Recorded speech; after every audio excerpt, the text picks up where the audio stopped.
Hi hello friends, welcome back to my channel. ನಾನಿವತ್ತು ನಿಮಗೆ ಕಿರಿಕ್ಸಾಲೆ ಸೊಪ್ಪಿಂದು ಸಾಂಬಾರು ಮಾಡೋದನ್ನು ತೋರಿಸ್ತಾ ಇದ್ದೀನಿ. ಸೊ ಕಿರಿಕ್ಸಾಲೆ ಸೊಪ್ಪಿನ ಸಾಂಬಾರು ಮಾಡೋದಕ್ಕೆ ನಾನು ಕಿರಿಕ್ಸಾಲೆ ಸೊಪ್ಪು ಒಂದು ಕಟ್ಟಷ್ಟು ತೊಗೊಂಡು ಸೋಸ್ಕೊಂಡು ತೊಳೆದಿಟ್ಕೊಳ್ತಾ ಇದ್ದೀನಿ. ಸೊ ನೆಕ್ಸ್ಟು ಒಂದು ಕುಕ್ಕರ್ ತೊಗೊಂಡು ಕುಕ್ಕರ್ಗೆ ಹಸಿ ಕಾಳು ಏನಾದರೂ ಇದ್ದರೆ ನಿಮ್ಮ ಮನೇಲಿ ತೊಗರಿಕಾಳು, ಅವರೆಕಾಳು, ಹಲಸಂಡೆ ಕಾಳು ಯಾವುದಿದ್ರೆ ಅದನ್ನು ಹಾಕ್ಕೋಬೋದು. ಸೊ ನಾನಿಲ್ಲಿ ತೊಗರಿ ಕಾಳು ಒಂದು ಕಪ್ಪಷ್ಟು ಹಾಕ್ಕೊಳ್ತಾ ಇದ್ದೀನಿ. ಒಂದು ಕಪ್ಪು ಅಂದರೆ ಒಂದು ಅರ್ಧ ಕೆ ಜಿ ಅಷ್ಟು ಹಾಕ್ಕೊಳ್ತಾ ಇದ್ದೀನಿ. ತೊಳೆದ್ಬಿಟ್ಟು ನೆಕ್ಸ್ಟು ಒಂದು ಟೊಮ್ಯಾಟೊ ಅದನ್ನು ಕೂಡ ತೊಳೆದ್ಬಿಟ್ಟು ಹಾಕ್ಕೊಳ್ತಾ ಇದ್ದೀನಿ. ನೆಕ್ಸ್ಟು ಸೊಪ್ಪನ್ನ ಇದನ್ನು ಕೂಡ ಚೆನ್ನಾಗಿ ಒಂದು 2-3 ಸರಿ ತೊಳೆದ್ಬಿಟ್ಟು ಸಣ್ಣಗೆ ಕಟ್ ಮಾಡಿಕೊಂಡು ಹಾಕ್ಕೊಳ್ತಾ ಇದ್ದೀನಿ. ಈ ಸೊಪ್ಪನ್ನ ತೊಳೆದ್ಬಿಟ್ಟು ಒಂದು ಅರ್ಧ ಗಂಟೆ ನೆನೆಸಿದ್ರಂತೂ ಚೆನ್ನಾಗಿ ಮಣ್ಣೆಲ್ಲ ಬಿಟ್ಕೊಳುತ್ತೆ. ಯಾವುದೇ ಸೊಪ್ಪಾಗಿರ್ಬೋದು, ಇದೇ ಸೊಪ್ಪು ಅಂತಲ್ಲ. ಸೊ ನೆನಾಕ್ದಷ್ಟು ಮಣ್ಣು ಚೆನ್ನಾಗಿ ಬಿಟ್ಕೊಳ್ಳುತ್ತೆ. ಸೊ ಒಂದು ಅರ್ಧ ಗಂಟೆ ನೆನೆಸ್ಬಿಟ್ಟು ತೊಳೆದ್ಬಿಟ್ಟು ಸಣ್ಣ ಕಟ್ ಮಾಡಿ ಹಾಕ್ಕೊಂಡು ನೆಕ್ಸ್ಟ್ ಇದಕ್ಕೆ ನಾನು ಸ್ಪೆಷಲಾಗಿ ಯೂಸ್ ಮಾಡ್ತಾ ಇರೋದೇನು ಅಂದರೆ ಹಸಿ ಕಡಲೆ ಬೀಜನ ನಾನು ಸ್ವಲ್ಪ ತರ್ತರಿಯಾಗಿ ರುಬ್ಕೊಂಡು ಹಾಕ್ಕೊಳ್ತಾ ಇದ್ದೀನಿ. ಒಂದು 1/4 kg ಕಡಲೆ ಬೀಜ ಆದರೆ ಸಾಕಾಗತ್ತೆ. ಸೊ ಇದು ಹಸಿ ಕಡಲೆ ಬೀಜ, ನಾನು ಮತ್ತೆ ಹೇಳ್ತಾ ಇದ್ದೀನಿ, ಹಸಿ ಕಡಲೆ ಬೀಜನ ತರ್ತರಿಯಾಗಿ ನಾನು ಪೌಡ್ರ್ ರುಬ್ಬಿ ಹಾಕ್ಕೊಳ್ತಾ ಇರೋದು. ನೆಕ್ಸ್ಟು ರುಚಿಗೆ ತಕ್ಕಷ್ಟು ಉಪ್ಪು ಹಾಕ್ಬಿಟ್ಟು ಲಿಡ್ನ ಕ್ಲೋಸ್ ಮಾಡಿಬಿಟ್ಟು ಒಂದು ವಿಷಲ್ ಕೂಗಿಸ್ಕೊಂಡ್ರೆ ಸಾಕಾಗತ್ತೆ. ಸೊ ನೆಕ್ಸ್ಟು ಇಲ್ಲಿ ನಾನು ಕೂಗಿಸ್ಕೊಂಡ್ಬಿಟ್ಟು ಈಗ ತೆಗಿತಾ ಇದ್ದೀನಿ. ಸೊ ನಿಧಾನಕ್ಕೆ ಫುಲ್ಲು ಹೋದ್ಮೇಲೆ ನಾವು ತೆಗೆದ್ರೆ ಒಳ್ಳೆಯದು, ಇಲ್ಲಾಂದರೆ ಮುಖಕ್ಕೆ ಸಿಡಿಯೋ ಚಾನ್ಸಸ್ ಇರುತ್ತೆ. ಸೊ ನೆಕ್ಸ್ಟು ನೋಡಿ ಫ್ರೆಂಡ್ಸ್, ಈಗ ನಾನು ತೆಗ್ದಿದ್ದೀನಿ. ಹಸಿ ಕಾಳು ಮತ್ತು ಎಳೆ ಸೊಪ್ಪಾಗಿರೋದ್ರಿಂದ ಒಂದೇ ವಿಷಲ್ ಸಾಕಾಗತ್ತೆ. ಒಂದೇ ವಿಷಲ್ಗೆ ಬೆಂದೋಗ್ಬಿಟ್ಟಿದೆ. ಸೊ ನಾನೀಗ ಒಂದು ಬಟ್ಲಿಗೆ ಜಾಲರ ಇಟ್ಬಿಟ್ಟು ಈಗ ಸೊಪ್ಪು ಮತ್ತು ನೀರನ್ನ ಸಪ್ರೇಟ್ ಮಾಡ್ಕೊಳ್ತಾ ಇದ್ದೀನಿ. ಸಪ್ರೇಟ್ ಮಾಡ್ಕೊಂಡ್ಬಿಟ್ಟು ಇದನ್ನು ನಾನು ಕಾಳು ಬಸ್ಕೊಂಡಿದ್ದೀನಲ್ವ, ಆ ಕಾಳನ್ನ ನಾನು ಒಂದು ಸೈಡ್ಗೆ ಇಟ್ಕೊಳ್ತಾ ಇದ್ದೀನಿ. ಇಟ್ಕೊಂಡ್ಬಿಟ್ಟು ನೀವು ನೋಡ್ತಾ ಇರ್ಬೋದು, ನಾನು ಇಲ್ಲಿ ಸಾಂಬಾರಿಗೆ ಸ್ವಲ್ಪ ನೀರು ಇಷ್ಟು ಬಿಟ್ಕೊಂಡಿದ್ದೀನಿ. ಇದು ಒಂದು 2 ಗ್ಲಾಸ್ ಹಾಕ್ಕೊಂಡ್ರೆ ಸಾಕಾಗುತ್ತೆ. ಸೊಪ್ಪಲ್ಲೂ ನೀರು ಬಿಡುತ್ತಲ್ವ, ಸೊ ಒಂದು 2 ಗ್ಲಾಸ್ ನೀರು ಹಾಕ್ಕೊಂಡ್ರೆ ಸಾಕಾಗತ್ತೆ. ಒಂದು 4-5 ಜನ ಆರಾಮಾಗಿ ಊಟ ಮಾಡ್ಬೋದು. ನೆಕ್ಸ್ಟ್ ಇಲ್ಲಿ ನಾನು ಒಂದು ಮಿಕ್ಸಿ ಜಾರ್ ತೊಗೊಂಡ್ಬಿಟ್ಟು ಮಿಕ್ಸಿ ಜಾರ್ಗೆ ನಾನು ರುಬ್ಲಿಕ್ಕೆ ಸ್ವಲ್ಪ ಕಾಳು ಹಾಕ್ಕೊಳ್ತಾ ಇದ್ದೀನಿ. ಕಾಳು ಹಾಕ್ಕೊಂಡು ನಾನು ಬೇಯಿಸಿ ಇಟ್ಕೊಂಡಿದ್ನಲ್ವ, ಒಂದು ಟೊಮ್ಯಾಟೊ ಹಾಕ್ಕೊಂಡು ಒಂದು ಅರ್ಧ ಹೋಳಷ್ಟು ನಾನು ತೆಂಗಿನಕಾಯಿ ತುರಿ ಹಾಕ್ಕೊಳ್ತಾ ಇದ್ದೀನಿ, ಹಸಿ ತೆಂಗಿನಕಾಯಿ ತುರಿ. ನೆಕ್ಸ್ಟು ನಾನಿಲ್ಲಿ ಒಂದು 10-12, ಇಲ್ಲ ಖಾರಕ್ಕೆ ನಿಮಗೆ ನೋಡ್ಕೊಳ್ಳಿ ಎಷ್ಟು ಬೇಕೋ ಅಷ್ಟು ಖಾರಕ್ಕೆ ಮೆಣಸಿನ್ಕಾಯಿ ಹಾಕ್ಕೊಂಡು ನೆಕ್ಸ್ಟ್ ಅದನ್ನು ಒಂದು ಸೈಡ್ಗೆ ಇಟ್ಬಿಟ್ಟು ನಾನಿಲ್ಲಿ ಹಸಿ ಹುಣಸೆಕಾಯಿ ಯೂಸ್ ಮಾಡ್ತಾ ಇದ್ದೀನಿ. ಒಣಗಿದಲ್ಲ ಹಸಿ ಹುಣಸೆಕಾಯಿ, ಒಂದು 2 ಹಸಿ ಹುಣಸೆಕಾಯಿನ ಒಂದು ಸೈಡಲ್ಲಿ ಬೆಳೆಯೋಕೆ ಇಟ್ಬಿಟ್ಟು ನಾನಿಲ್ಲಿ ಇದನ್ನು ಹುರ್ಕೊಳ್ತಾ ಇದ್ದೀನಿ ಸಾಂಬಾರಿಗೆ.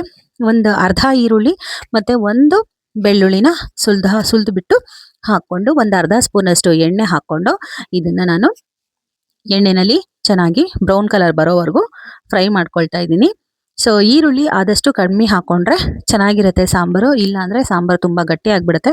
ಸೊ ಒಂದು ಅರ್ಧ ಈರುಳ್ಳಿ ಹಾಕ್ಕೊಂಡ್ರೆ ಸಾಕಾಗತ್ತೆ. ನೆಕ್ಸ್ಟ್ ಇಲ್ಲಿ ನಾನು ಒಂದು ಅರ್ಧ ಸ್ಪೂನಷ್ಟು ಜೀರಿಗೆ ಹಾಕ್ಕೊಳ್ತಾ ಇದ್ದೀನಿ. ಜೀರಿಗೆನೂ ಹಾಕ್ಕೊಂಡು ಒಂದು 2 ನಿಮಿಷ ಹುರಿದ್ಬಿಟ್ಟು ಇದನ್ನು ಮಿಕ್ಸಿ ಜಾರ್ಗೆ ಹಾಕ್ಕೊಳ್ತಾ ಇದ್ದೀನಿ. ಹಾಕ್ಕೊಂಡು ನೆಕ್ಸ್ಟ್ ಇದಕ್ಕೆ ನಾನು ಲಾಸ್ಟಿಗೆ ನಾನು ಬೇಕಿಟ್ಟಿದ್ದೀನಲ್ವ ಹುಣಸೆಕಾಯಿ, ಹಸಿ ಹುಣಸೆಕಾಯಿ, ಅದನ್ನು ನಾನು ಲಾಸ್ಟಿಗೆ ಕಲಿಸ್ಬಿಟ್ಟು ಬಿಟ್ಕೊಳ್ತೀನಿ. ಅಷ್ಟರಲ್ಲಿ ಇದನ್ನು ರುಬ್ಕೊಂಬಂದ್ಬಿಡೋಣ. ಇದಕ್ಕೆ ಫೈನಲ್ ಆಗಿ ನಾನು ಕೊತ್ತಂಬರಿ ಸೊಪ್ಪು ಹಾಕ್ಕೊಳ್ತಾ ಇದ್ದೀನಿ. ಹಸಿ ಕೊತ್ತಂಬರಿ ಸೊಪ್ಪು ಹಾಕ್ಕೊಂಡು ರುಬ್ಕೊಂಬಂದ್ಬಿಡೋಣ. ಸೊ ನೆಕ್ಸ್ಟ್ ಒಗ್ಗರಣೆಗೆ, ಸೊಪ್ಪು ಮತ್ತು ಸಾಂಬಾರು ಒಗ್ಗರಣೆಗೆ ನಾನು ಇಲ್ಲಿ ಬಾಣಲಿ ಇಟ್ಕೊಂಡು ಅದೇ ಬಾಣಲಿನ 2 ಸ್ಪೂನಷ್ಟು ನಾನು ಎಣ್ಣೆ ಹಾಕ್ಕೊಳ್ತಾ ಇದ್ದೀನಿ. ಸೊ ನಾನು ಯೂಸ್ ಮಾಡ್ತಾ ಇರೋದು ಸನ್ಪ್ಯೂರ್ ಎಣ್ಣೆನೇ.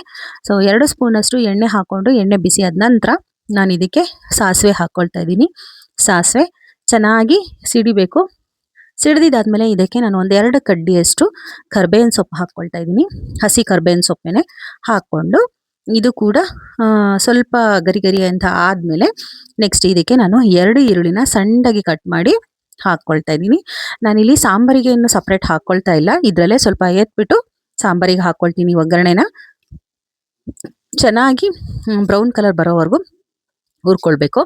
ನೆಕ್ಸ್ಟು ಸಾಂಬಾರಿಗೆ ಒಂದು ಸೈಡಲ್ಲಿ ಹಾಕ್ಕೊಂಡಿದ್ದಾದಮೇಲೆ ಇದಕ್ಕೆ ನಾನು ಸೊಪ್ಪನ್ನ ಚೆನ್ನಾಗಿ ನೀರೆಲ್ಲ ಹಿಂಡ್ಕೊಂಡ್ಬಿಟ್ಟು ಆಮೇಲೆ ಇದು ಸೊಪ್ಪನ್ನ ಒಗ್ಗರಣೆಗೆ ಹಾಕ್ಕೊಂಡು ಚೆನ್ನಾಗಿ ಮಿಕ್ಸ್ ಮಾಡ್ಕೊಳ್ತಾ ಇದ್ದೀನಿ. ಸೊ ನಾನು ಕಾಯಿನ ಸೊಪ್ಪಿನ ಜೊತೆಗೆ ಹಾಕ್ಕೊಂಡು ಹಿಂಡ್ಕೊಂಡು ಆಮೇಲೆ ಒಗ್ಗರಣೆ ಹಾಕ್ಕೊಂಡಿರೋದು.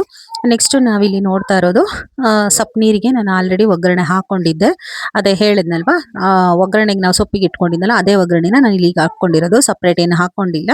ನೆಕ್ಸ್ಟು ರುಬ್ಬಿರೋ ಅಂಥ ಮಸಾಲೆನ ನಾನು ಈ ಈ ಸೊಪ್ಪು ನೀರಿಗೆ ಹಾಕ್ಕೊಂಡು ಚೆನ್ನಾಗಿ ಮಿಕ್ಸ್ ಮಾಡ್ಕೊಳ್ತಾ ಇದ್ದೀನಿ. ಸೊ ನೆಕ್ಸ್ಟು ಹುಣಸೆಹಣ್ಣು ಬೆಂದಿದ್ದಾಗಿದೆ.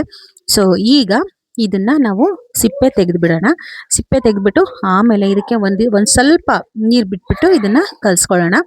ಚೆನ್ನಾಗಿ ಆ ಸಿಪ್ಪೆ ಎಲ್ಲ ತೆಗೆದ್ಬಿಟ್ಟು ನಾನಿಲ್ಲಿ ಒಂದು ಚಿಕ್ಕ ಪ್ಲೇಟಿಗೆ ಹಾಕ್ಕೊಂಡು ಇದನ್ನ ಕಲ್ಸ್ಕೊಳ್ತಾ ಇದ್ದೀನಿ. ಒಂದು ಸ್ವಲ್ಪ ನೀರು ಹಾಕ್ಕೊಂಡ್ರೆ ಸಾಕು, ಹುಳಿಗೆ ಬೇಕಾಗತ್ತಲ್ವ ಕಲ್ಸ್ಕೊಳ್ಳೋದಕ್ಕೆ. ಸೊ ಇಲ್ಲ ಸೊಪ್ಪು ನೀರು ಬಿಟ್ಕೊಂಡ್ರೂ ನಡೆಯುತ್ತೆ. ಸೊ ನಾನು ಸೊಪ್ಪು ನೀರಿಗೆ ಆಲ್ರೆಡಿ ಮಸಾಲೆ ಹಾಕಿರೋದ್ರಿಂದ ನಾನಿಲ್ಲಿ ಒಂಚೂರು ನೀರು ಬಿಟ್ಕೊಂಡು ಕಲ್ಸ್ಕೊಳ್ತಾ ಇದ್ದೀನಿ. ಸೊ ಕಲ್ಸ್ಕೊಂಡು ಇದನ್ನ ಆ ತಿರುಳನ್ನೆಲ್ಲ ತೆಗೆದ್ಬಿಟ್ಟು ನೀಟಾಗಿ ಏನಾದರೂ ಸಿಪ್ಪೆ ಏನಾದರೂ ಇದ್ರೆ ಅದನ್ನ ನೀಟಾಗಿ ತೆಗೆದ್ಬಿಟ್ಟು ಸೋಸ್ಕೊಂಡು ನೋಡಿ ಈ ಥರ ಕಾಣ್ತಾ ಇದೆ. ಹಸಿ ಹುಣಸೆಕಾಯಲ್ಲಿ ಬೇಯಿಸಿ ಹಾಕಿರೋದು. ಸೊ ಇದನ್ನ ನಾನು ಸೊಪ್ಪಿನ ಸಾಂಬಾರಿಗೆ ಆ್ಯಡ್ ಮಾಡ್ಕೊಳ್ತಾ ಇದ್ದೀನಿ. ಇಲ್ಲಿ ಏನು ವಿಶೇಷ ಅಂದರೆ ಈಗ ಹಸಿ ಕಾಯಿ ಸೀಸನ್ ಆಗಿರೋದ್ರಿಂದ ಹಸಿ ಹುಣಸೆಕಾಯಿ ಹಾಕೊಂಡ್ರೆ ಸಾಂಬಾರಂತೂ ಸೂಪರ್ ಆಗಿರುತ್ತೆ. ನೀವು ಈ ಥರ ಒಂದ್ಸರಿ ಟ್ರೈ ಮಾಡಿ ನೋಡಿ. ಹಸಿ ಕಡಲೆ ಬೀಜ, ಹಸಿ ಹುಣಸೆಕಾಯಿ, ಹಸಿ ಕಾಳು ಜೊತೆಲಿ ಸಾಂಬಾರು ಮಾಡಿ ತಿಂತಾ ಇದ್ರೆ ಸೂಪರ್ ಆಗಿರುತ್ತೆ. ಯಾರಿಗೂ ಗೊತ್ತಿರಲ್ಲ ಸಾಮಾನ್ಯಕ್ಕೆ. ಸೊ ಇದು ಒಂಥರ ಸ್ಪೆಷಲ್ ಆಗಿರುತ್ತೆ, ತುಂಬ ಚೆನ್ನಾಗಿರುತ್ತೆ ಸಾಂಬಾರು. ಸ್ವಲ್ಪ ಹಾಲು ಬಿಟ್ಟ ಸಾಂಬಾರು ಥರ ಇರುತ್ತೆ. ಖಾರ ನೀವು ಬೇಕು ಅಂದರೆ ಇನ್ನೂ ಸ್ವಲ್ಪ ಜಾಸ್ತಿ ಹಾಕೋಬೋದು. ಸೊ ನಾನಿಲ್ಲಿ ಒಂದು 10-12 ಮೆಣಸಿನ್ಕಾಯಿ ಹಾಕ್ಕೊಂಡಿದ್ದೆ. ಖಾರ ಎಲ್ಲ ಕರೆಕ್ಟಾಗಿದೆ. ಸೊ ಫ್ರೆಂಡ್ಸ್, ನೀವು ನೋಡ್ತಾ ಇರ್ಬೋದು ಸಾಂಬಾರು ಕೂಡ ರೆಡಿ ಆಗಿದೆ.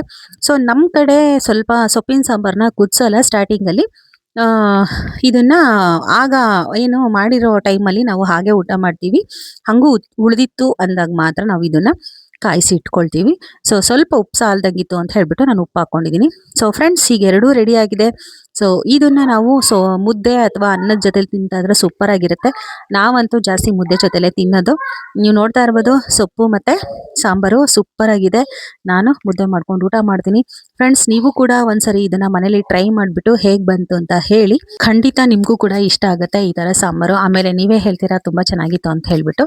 ಸೊ ಫ್ರೆಂಡ್ಸ್, ನಾನು ಮಾಡಿರೋ ಸಾಂಬಾರು ನೀವು ಒಂದ್ಸರಿ ಮನೇಲಿ ಟ್ರೈ ಮಾಡಿಬಿಟ್ಟು ಹಾಗೆ ಹೇಗೆ ಬಂತು ಅಂತ ಕಾಮೆಂಟ್ ಮುಖಾಂತರ ತಿಳಿಸಿ. ಇಷ್ಟ ಆಯಿತು ಅಂದರೆ ಒಂದು ಲೈಕ್ ಕೊಡೋದನ್ನ ಮರಿಬೇಡಿ. ಹೊಸದಾಗಿ ನೋಡ್ತಾ ಇರೋರು ಯಾರಾದರೂ ಇದ್ದರೆ ಸಬ್ಸ್ಕ್ರೈಬ್ ಆಗಿಬಿಟ್ಟು ಪಕ್ಕದಲ್ಲೇ ಇರೋ ಬೆಲ್ ಬಟನ್ನ ಪ್ರೆಸ್ ಮಾಡಿ.